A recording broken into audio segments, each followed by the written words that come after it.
3 residents have passed away in the last 7 months at Loma Linda University Medical Center. A couple months back, we lost a second physician to suicide. And I remember speaking with David Hinden. He has a YouTube channel, really awesome stuff. If you haven't checked him out, you definitely should. And he and I were going to collaborate on making this documentary on physician suicide to bring more awareness to this issue that we just don't talk about enough. And honestly, haven't made any progress on it at all whatsoever. Got pushed lower and lower on the list of things to do. Recently, I read a post from one of the residents I used to work with, Dr. Armando Davila at Loma Linda. He's also a plastic surgery resident. And it got me thinking that, okay, maybe I'm not going to start out by making a documentary, but I feel obligated to do something or to say something about this, because this is a huge issue. It's affecting all of us in the medical field. And it doesn't get the attention that it deserves. I'm going to have his post down in the description because he said this so eloquently and so beautifully. First of all, these deaths have been shrouded in secrecy, and that's just standard for the medical profession. We generally get an email saying that we're very sorry to have lost someone, and then we don't really get much clarity. There's just a lot of these rumors floating around, and the overall outcome is just the same. We're silence. We don't give this issue the attention it deserves. And the sad thing is, it's not terribly unreasonable to imagine that this is a common thing, especially now that I've been in it. Before I started medical school, or even at the beginning of medical school, I had heard how, medical student and physician suicide was this issue, and I didn't understand it. But even in medical school, we lost one of our classmates. And now, having experienced residency, it's becoming a lot clearer to me. Now, physicians choose to go into the specialty for a variety of reasons. Some of them altruistic, some not so much. But regardless, we all go down this path, and it is grueling and oftentimes incomprehensible. Only those who have lived it can really understand it.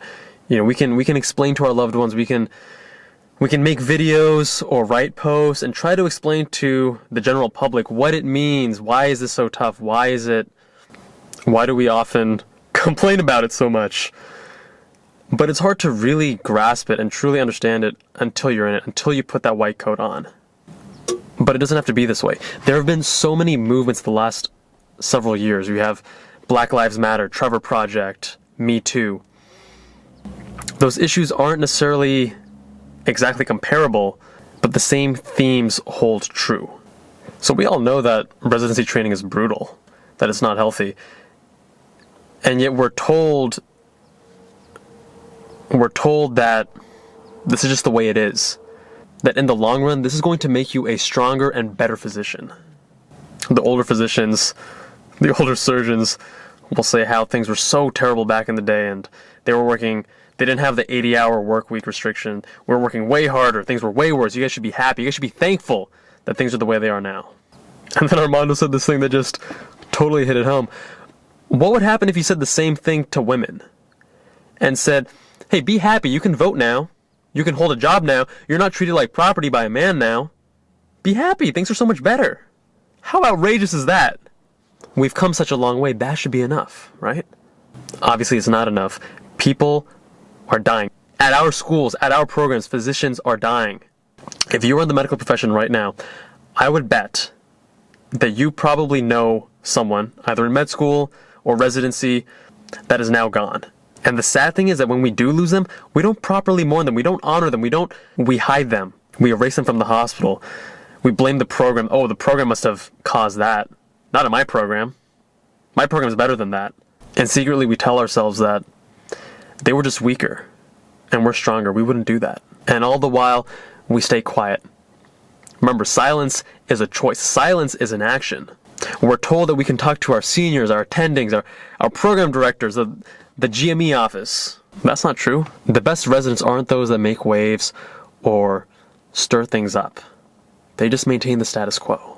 And all the while, they sacrifice their entire life to this profession, their family, their friends, their relationships, their support, everything that makes them human, just so that they can try to save someone else's life. How can we take care of someone else if we can't even take care of ourselves? The culture is such that it is so difficult to be vocal about anything in the medical profession, especially something like this. We're afraid of what the repercussions may be.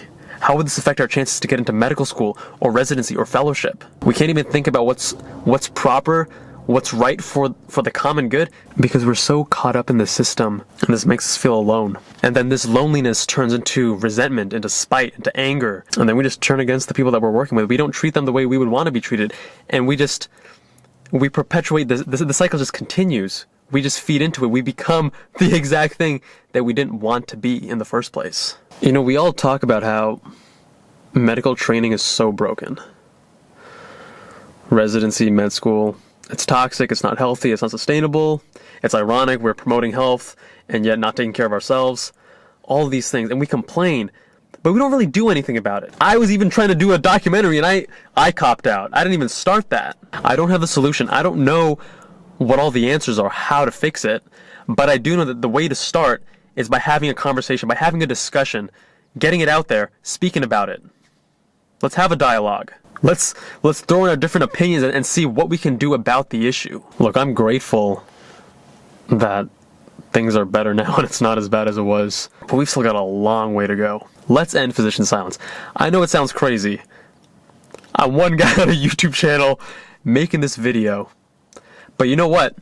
I'm making this video because someone had the balls to write a post about it, and that inspired me. And maybe by me making this video, I hope that you'll also get vocal about it. You don't even have to be in med school or a resident to do anything about it. If you know of someone, or if you just don't stand for it, do something about it. Have those difficult conversations, get vocal about it, let's get it out in the open. Fellow YouTubers, I'm looking at you as well. I hope that you guys join me on this. Let's end physician silence. I know it sounds crazy, but let's do some crazy shit together. I don't know if it's gonna work, but at least I'm trying. If you're not happy with it, you can do something as well. We don't have to stand for this. Let's stop physician silence.